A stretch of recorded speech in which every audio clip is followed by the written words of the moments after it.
Know how to connect copper and PEX without having to solder? It is so much easier than you might think. Of course, we still need to prep our copper because it's picky like that. See, this fitting has an O-ring, and the hourly guys are going to have their boss pay for the expensive tool for this. But this tool is a lot more affordable for us guys that don't do this every day. Instead of it being battery operated, it's manual. Honestly, I feel like I just should have started completely over with this bathroom. Had to reframe for the shower faucet, had to reframe for the niche. Now I got to reframe for the vanity. And this is only the first bathroom of 3 in the house. Oh man. It only took 917 trips to the store to get this done yesterday. Yesterday was plumbing, today's gonna be electrical.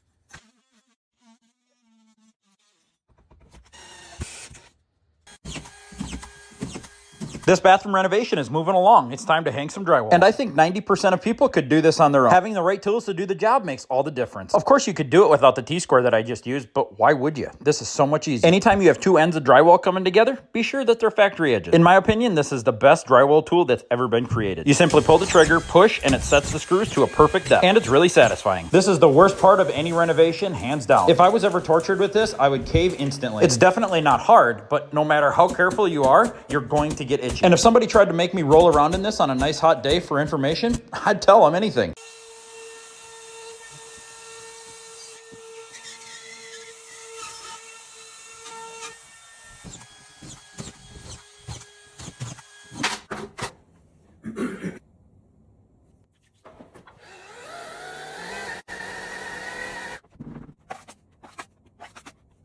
Today's a big day. After a long process of rebuilding this bathroom, it's finally time to make it start looking like a shower. And the next step is arguably the most important, waterproofing, because I don't ever want to have to remodel this bathroom again. This Schluter Curdy board only weighs a few pounds, and you can cut it with a utility knife. Without any doubt, this is the simplest waterproofing system I've used. These washers go right into the board, and then you use the screws, you go right into the stud. Now I'm getting everything cut out, minus the niche. That'll get done when we do the layer.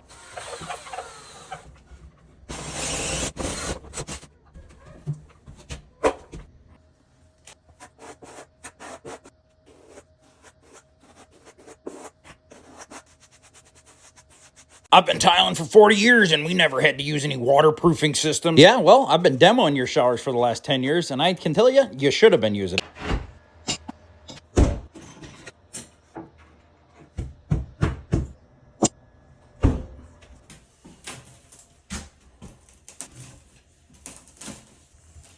I've also picked out the design niche by Schluter. It's powder coated, so we will not be tiling it. I cut out the Curdy board and added these shims. Now this is also quite customizable. You can decide if you want to have a reveal or if you want it to sit flush. Now this is going to be the first bathroom of 3 that we're remodeling in this house. Be sure to like and follow so you don't miss any other parts of this remodel. Trim it out, get it all looking nice for you guys so I can show you the final reveal. I'm really enjoying the contrast between the lighter tiles and the dark finishes. And the way that niche just pops in this space, it is so refreshing.